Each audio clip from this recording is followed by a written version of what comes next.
Bonjour à tous, bienvenue dans Territoire. Cette semaine, nous sommes dans l'Hérault, dans le petit village de Montaut, à côté de Montpellier. Et nous allons visiter son château que vous voyez derrière moi, c'est le château de Montlore.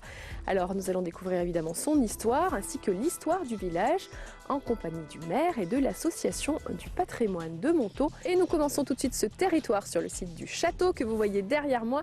Nous allons monter tout de suite. Allez, on y va.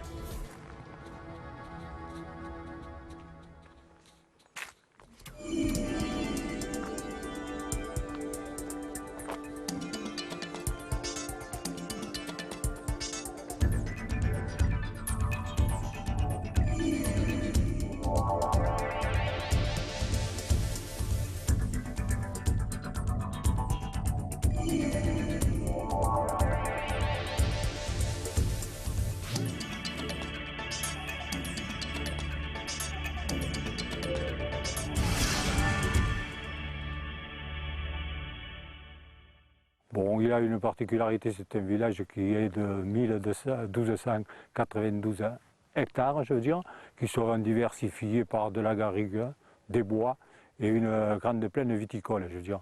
Disons qu'en gros, la plaine viticole s'étend sur 600 hectares de vignes, je veux dire.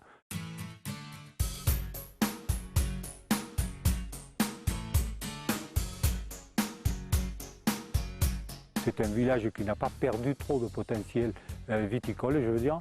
Il a sa cave coopérative qui est des années 40, je veux dire, une cave coopérative qui vinifie la grande partie de son vignoble, si ce n'est des vignobles des communes alentours, je veux dire.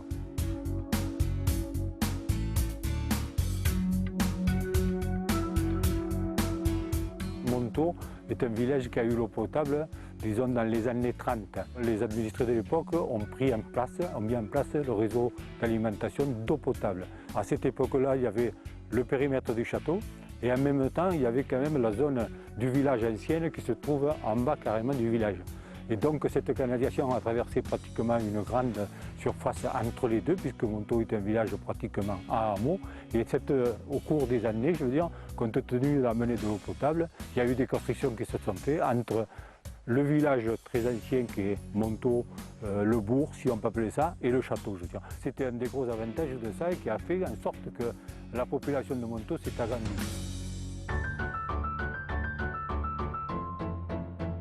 Montaut est un village qu'on peut considérer un peu bourgeois, ce n'est pas parce qu'il y a le château qu'on considère bourgeois. On le considère bourgeois pour plusieurs raisons. C'est qu'il y avait quand même quelques exploitations assez importantes et qui avaient des salariés. Et ces salariés avaient obtenu par la commune à cette époque-là des terrains pour faire des jardins et tant d'autres choses, je veux dire.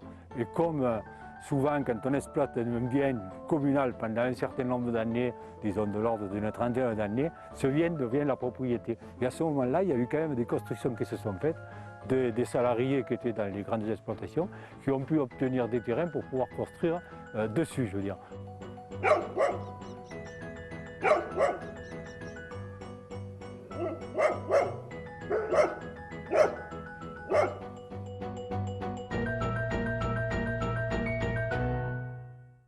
On peut découvrir au cœur même de Montaut, c'est l'église du village, je veux dire.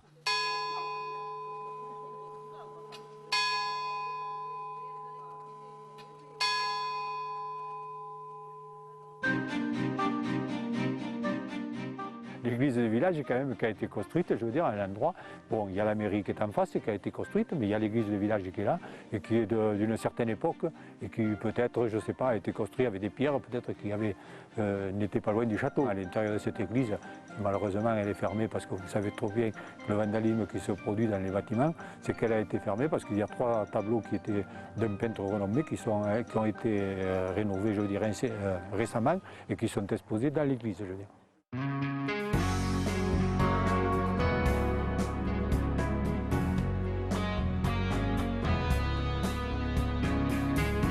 Ces dernières années, nous avons construit une salle communale qui rentre dans le bâtiment des BBC.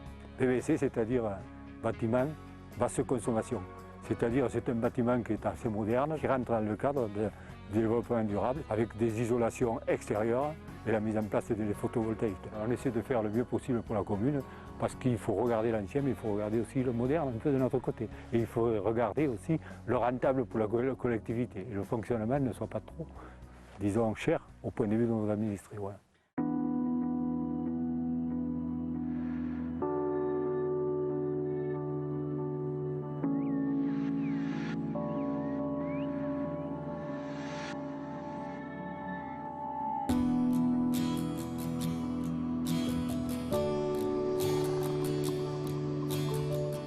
Reconnaître que le château était un peu tombé en mansuétude pendant un certain nombre d'années. Moi, je me souviens en tant que jeune, puisque bon, je venais ici m'y amuser, comme tant d'autres, je venais ici amuser, et encore, il y avait encore des vestiges qui étaient assez intéressants.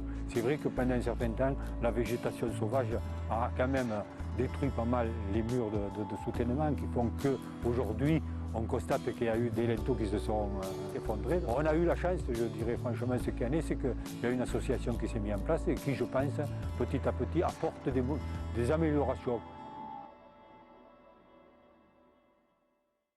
Nous changeons de décor, nous quittons l'historique de Montaut et de son château, le château de Mont-Laur.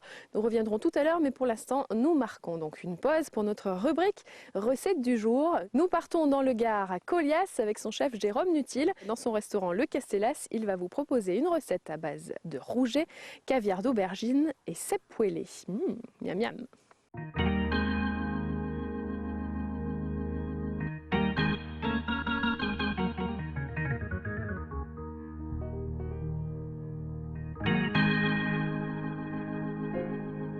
Bienvenue au Castellas à Colias pour élaborer une recette simple.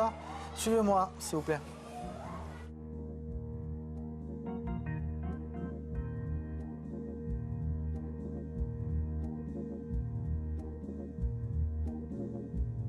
Je vais vous faire une recette à base de filet de rouget, caviar d'aubergine et une poêlée de cèpe. Alors, il nous faudra pour cette recette un rouget, une aubergine, des cèpes, des échalotes, de la coriandre, un verre de vin rouge, de la polenta, du beurre, de l'huile d'olive et un peu de bouillon de volaille. En premier temps, on va faire cuire l'aubergine au four. On fait des incisions sur l'aubergine pour la faire cuire plus rapidement pour pas qu'elle noircisse trop. De l'huile d'olive, un peu de sel avec un filet d'huile d'olive. Vous la mettez au four à 160 degrés pendant à peu près 30 à 40 minutes. On va faire la réduction de vin rouge et faire gonfler de la polenta. On prend le vin, on met dans une casserole avec les échalotes, un poil de poivre et de sel et on fait réduire. En même temps, on va faire bouillir le fond blanc de volaille, c'est du bouillon de poule. Et on va faire mijoter la polenta dedans. Là, on va lever les filets de rouget. Il faut un couteau déjà qui taille très très bien. Coupez les deux extrémités et vous suivez l'arête.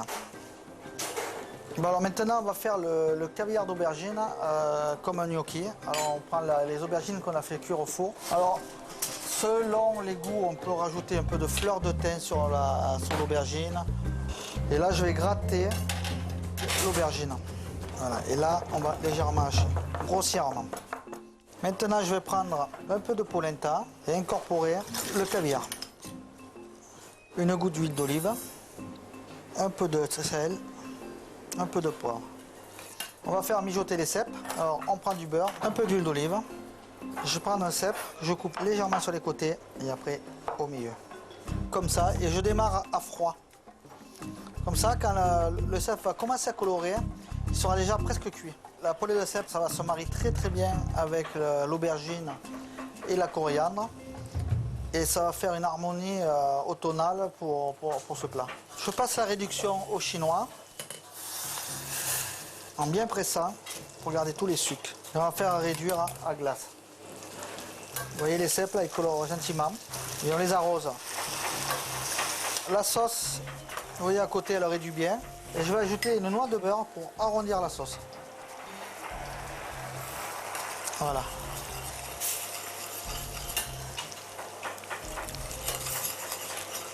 La consistance de la sauce, vous voyez, il faut qu'elle soit sirupeuse. Voilà, les cèpes sont beaux là, vous voyez. Pour les terminer, parce qu'ils sont épais, on va les mettre 2 minutes au four. Il ne faut pas trop les cuire, il ne faut pas trop les surcuire les cèpes, parce que si on les cuit trop, il y a de l'amertume qui arrive aussi. Je vais hacher un peu de coriandre, que je mettrai un peu dans le caviar d'aubergine. Ça sera un exhausteur de goût pour le caviar et pour les cèpes. Les cèpes sont terminés. Vous voyez, là, les cèpes sont beaux. Ils ne sont pas secs, ils n'ont pas été ferrés. Et là, le cèpe, il a le plein goût du cèpe. Alors, je rajoute un peu d'huile d'olive dans ma poêle anti-adhésive. Souvent, c'est quand c'est pas assez frais que ça accroche. Le poisson, bien sûr, il ne faut pas trop le cuire. On a toujours trop tendance à cuire le poisson, c'est trop cuit. Et après, ça devient sec et pas bon. Alors voilà, je le mets doucement. Il faut qu'il cuise, que le poisson ne soit pas trop forcé. Assaisonné. De sel et de poivre. Et moi, je les cuis presque que d'un côté. Vous voyez les rougets là? Je vais les retourner et le temps qu'on dresse, les poissons seront cuits. On va mettre son papier absorbant pour pas qu'il y ait trop de gras. Les cèpes, pareil. Voilà les beaux cèpes. Alors, le dressage. On va faire une belle quenelle d'aubergine. C'est le plus simple. Avec 2 cuillères, vous faites des gestes jusqu'à ce que ça soit lisse. Voilà. Et hop. On rajoute les 2 filets de rouget. Deuxième filet de rouget là.